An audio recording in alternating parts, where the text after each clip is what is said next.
From New York City, Sir Arthur Conan Doyle's immortal character, the world's most famous detective, Sherlock Holmes, starring John Stanley.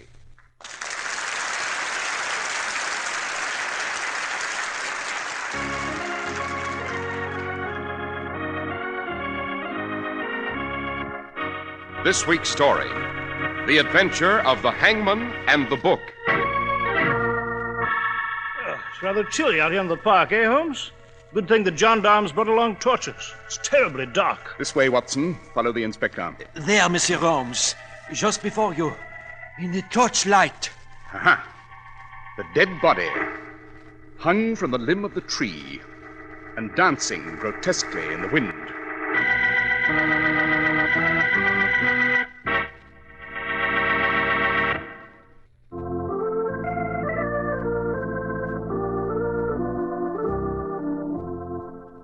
Now, Dr. Watson, we await our rendezvous with the adventure of the hangman and the book. It was at the turn of the century, Mr. Harris. The enormous pressure of work upon Holmes had become too much for him. He suggested we steal away to Paris for a week of relaxation. Holmes and I were in Paris at our hotel when this criminal began his operations. It was at the Bon Temps bookstore, a world-famous Parisian shop noted for its collection of rare works. In the cellar beneath the shop was a thin, drawn, nervous young chap, Albert the clerk. He was poking about the bookshelves with a candle in his hand. Then suddenly, he heard footsteps. He looked up, terribly frightened. Who is it? Who's going down? I am, Albert. Oh, Monsieur Bontemps. Didn't I forbid you to come into the cellar? Yes, you did. I had to know the secret. I had to know what you kept down here. I ought to thrash you, snooping about when I forbade it. I told you I did not want anyone in this cellar. I won't allow my own wife. I won't allow the least down here.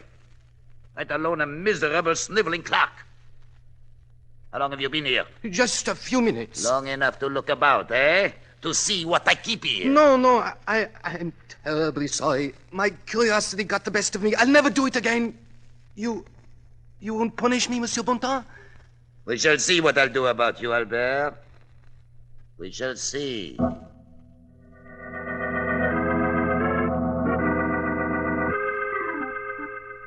Is the shop closed, Marcel? Yes, Alice, darling. Going out again for the evening? I am. You have left me here alone every night this week. Oh, don't be tiresome. You know I'm bored to distraction when I'm home with you. Then I'll go out with you. I'll take you wherever you wish. Oh, Marcel, we've gone over this so many times. Help me find my jade earrings like a dear, won't you? You're staying home tonight, Alice. Oh, stop pawing me. Let me alone. I am so loathsome to you. Yes, you know you are. You never did attract me, you know that. I've told you before I married you for prestige and financial purposes. You accepted that. Now you insist upon being as romantic as a schoolboy. Stop it. I don't want to hear that. I can't stand it. You insist upon forgetting that you are more than 20 years older than I am, Marcel. You refuse to face that. You're old and withered and repulsive. Albert, my clerk, is more appealing to you, isn't he? Oh, nonsense. Where did you get that notion? Don't lie to me. I've seen you together. After you thought I left the store, I saw you take him upstairs to the apartment. Just to chat. Oh, really? Get out of my way, Marcel. I'm late. Go downstairs, to the cellar. To whatever fantastic secret down there intrigues you so. If you go out again tonight, Alice, I'll put an end to it. I won't be disgraced and thrown aside this way. I have some pride, although you've used every device on earth to destroy it. Let's not quarrel, dearest. Here's a kiss for you. Now, help me find my earrings, won't you? All right, Alice. Anything you say.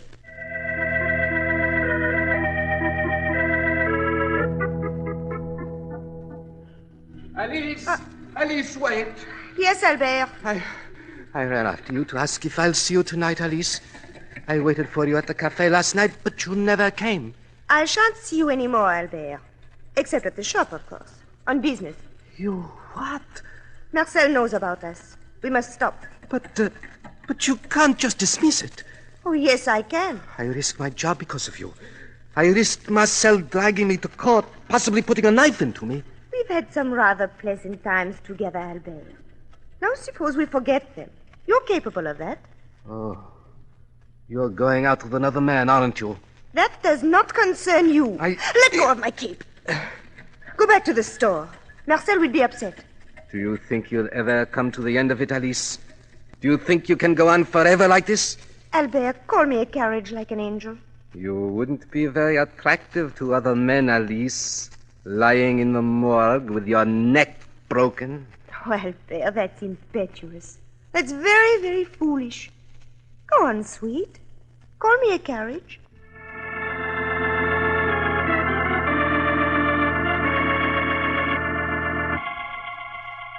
Who is there? I saw you behind that tree. I know you've been following me through this park. If you don't stop, I shall call a gendarme. I said I know you are behind that tree. I can see your silhouette. Oh, so you will show me who you are. I might have known it would be you. What are you doing with that rope? You've made a hangman's noose of it. Let go of it. My throat. God, please.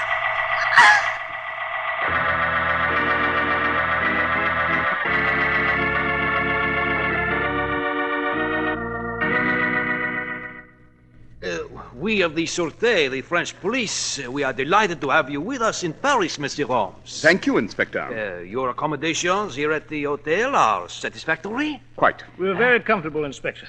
Enjoying our visit immensely. Superb, Dr. Watson. I am happy you have relaxed, Monsieur Holmes, because, 1,000 apologies, the relaxation is over. Precisely what do you mean, Inspector? Just a few moments ago, a gendarme discovered the body of a woman hanging in the Tuileries. She had been hung to a tree by a rope. Routine police matter. Ordinarily, Monsieur Holmes, yes. However, the case is most extraordinary. The woman was the wife of Marcel Beautin, the distinguished owner of the Beautin bookshop. Really? I know Marcel. Remarkable shop, one of the best. Marcel and I correspond frequently. Monsieur Holmes, the journalist will create a great crisis over the death of Madame Beautin. I must find the killer immediately. I need your help, monsieur. Have you questioned Marcel, her husband? Well, as best we could. He is grief-stricken. Where's the body? Well, I have closed the Tuileries, Dr. Watson. I have ordered that the body be left hanging from the limb, exactly as it was found. It awaits your arrival, Monsieur Holmes. Very wise, Inspector. Oh, then you will help us move toward the solution? I will arrive at the solution, my dear Inspector. Watson, a cab to the Tuileries.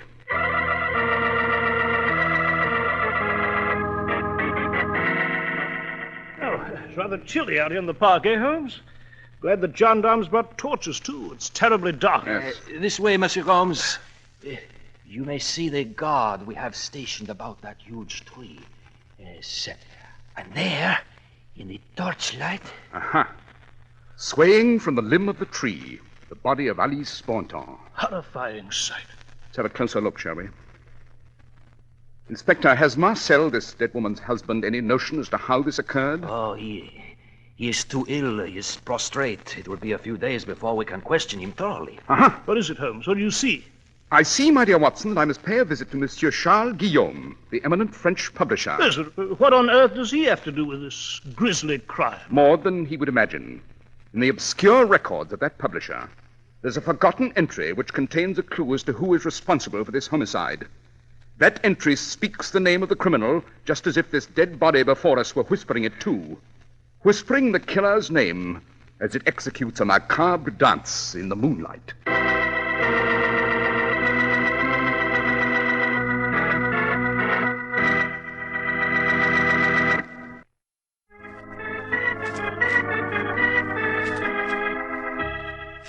Now, Dr. Watson, shall we return to the adventure of the hangman and the book? Well, Mr. Harris, after Holmes examined the body of Alice Bonton in the Tuileries, he noticed a small detail he would not disclose.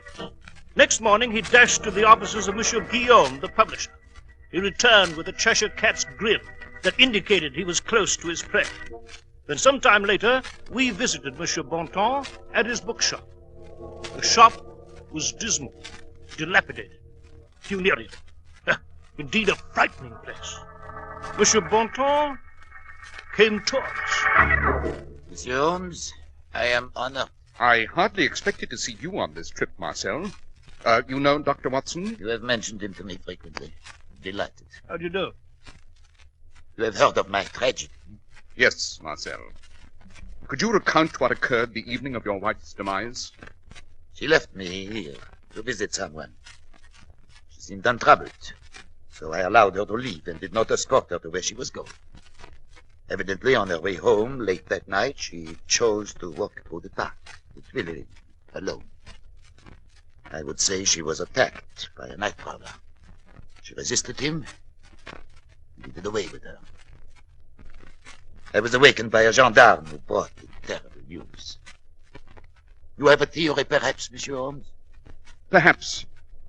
I see you still have a magnificent collection of books. Oui, certainement. Is this your entire stock here in the shop? Yes. Our apartment is upstairs. Our books here. And below the shop? The cellar is locked, Monsieur Holmes. We have not been to the cellar in many years. Anyone work for you here, Monsieur Bontemps?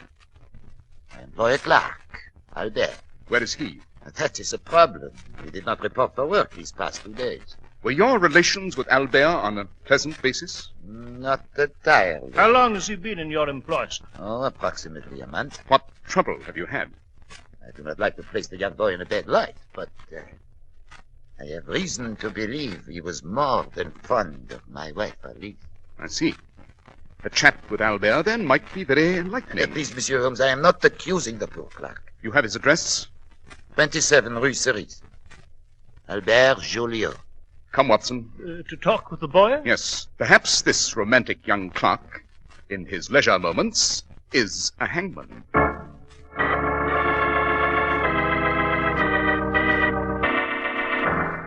Well, Holmes, what's our next step?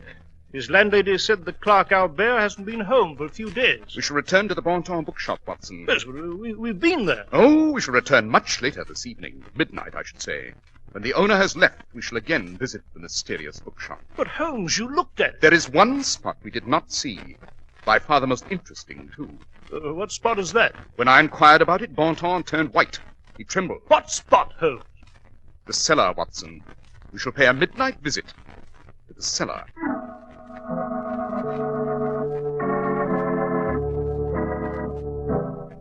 There's the door to Bontemps' cellar, Holmes.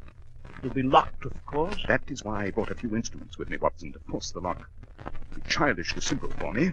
I've made an extensive study of continental locks. Well, here we are. Now... Quietly, Watson. I shall work at the cellar door. You keep an eye out. Yes, right you are. Shouldn't take but a moment. See anyone? Hear anyone? No, all clear. Go on. Simple lock.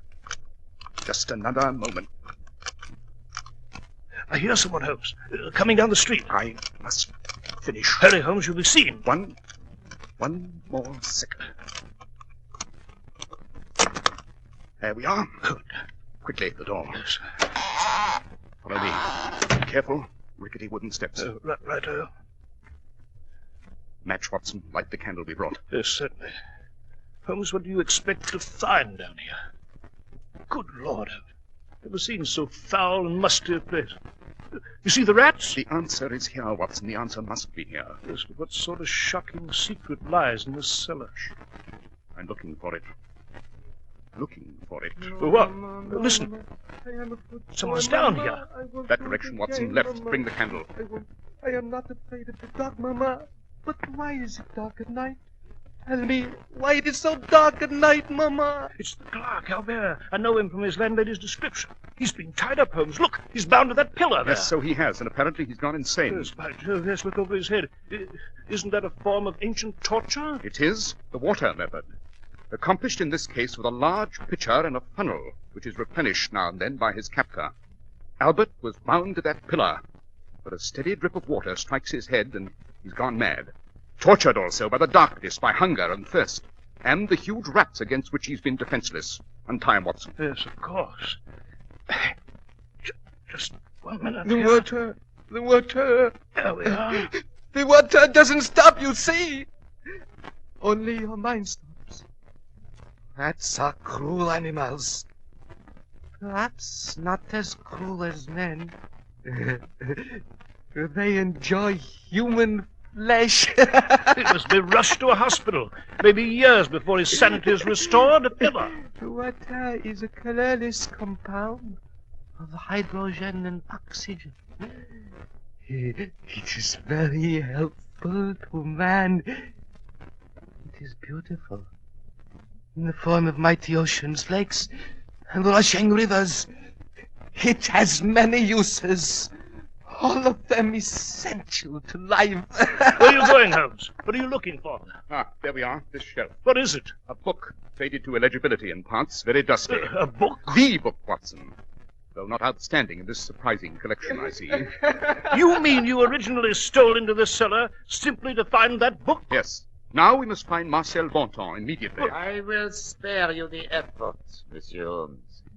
Not very hospitable of you, Marcel, to greet us with a pistol. I'm familiar with your reputation, Monsieur Holmes. I realized you would become suspicious, so I've been waiting for you with this pistol, which I shall use. You have come to put more water in the pitcher of my head, Monsieur Bontemps. Please, no more water. May I ask, Monsieur Holmes, what book intrigues you so? This work in my hand is entitled Rare Techniques in Homicide. It includes an exact reproduction of a Persian manuscript written in the time of Darius I. The subject of it? Techniques of torture and murder used during the Peloponnesian Wars. Holmes, why that book? When I observed Marcel's wife hung to the limb of the tree, Watson, I noticed she'd been tied with a special knot. I recognized it immediately. It was the very peculiar knot for garroting, described in the Persian manuscript. There was just one place on earth where that knot is described. In this book. I knew there were just 2 copies of this work left in the world. I see you have one at Baker Street, I dare say. Of course. I therefore asked Guillaume, the publisher, an expert bibliophile, where the other copy was. He told you I had it, Monsieur Holmes? Yes, he did. Therefore, I paid you a visit to look for it. I've found it, Monsieur Bontemps. That, unfortunately, does not prove that I hung Alice. Why not? Because Albert, my clerk, gibbering there in the corner, could have read it too. He has been to the cellar before. I found him here prior to the night of the murder. Yes, Marcel, when I saw the knot, I immediately realized the killer must either have been you or Albert, your clerk. But Albert could never have read this book and learned to tie the fatal knot. Why not? He was here. He had access to it. Observe the book, sir. It's faded to the point of being illegible. He still might have read it before it faded. Could he? Call upon your excellent knowledge of printing, sir. Has it not been at least a year since this type was legible? Look at the pile of dust accumulated upon this book. Has it not been at least a year since the book was touched at all? And did you not say to me yourself that you've employed Albert for only a month? Remarkable, Holmes. Marcel, you executed the contents of the book to the letter. The book relates that the ancient punishment for adultery was physical death for the wife. So you murdered Alice. And the punishment for the lover was more subtle. It was mental death, torture to the point of insanity. So you pounced upon Albert, tied him to that post in this cellar, and arranged your diabolical water pitcher. Yes, you've been deeply affected by this amazing collection of books. You see before you, gentlemen, the great secret of my cellar, which I have concealed all these years.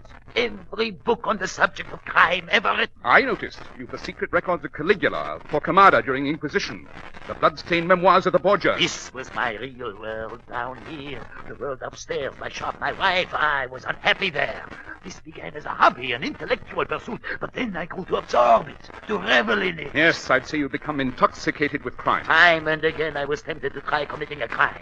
It was always in the back of my mind.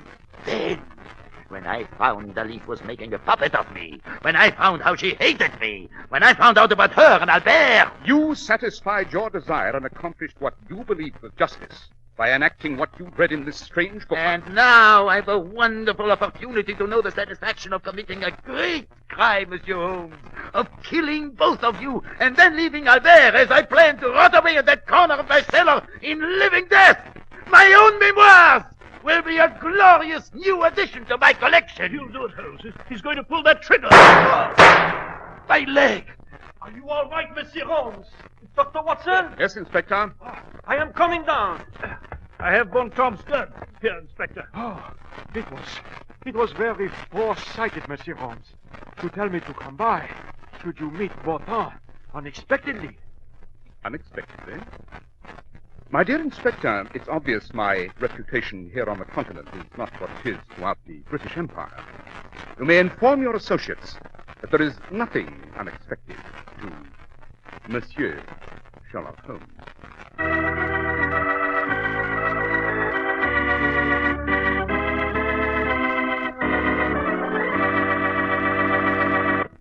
Well, Dr. Watson, that was a very thrilling story indeed. Well, I'm delighted that you found the adventure so exciting, Mr. Harris.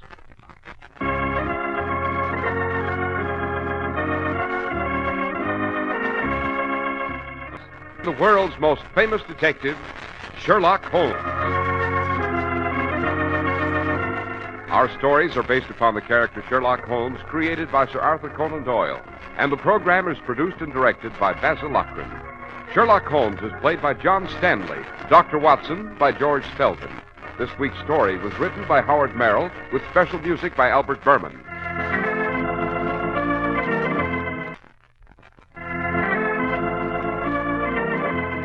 Be sure to listen next week to Sherlock Holmes in The Adventure of the East End Strangler.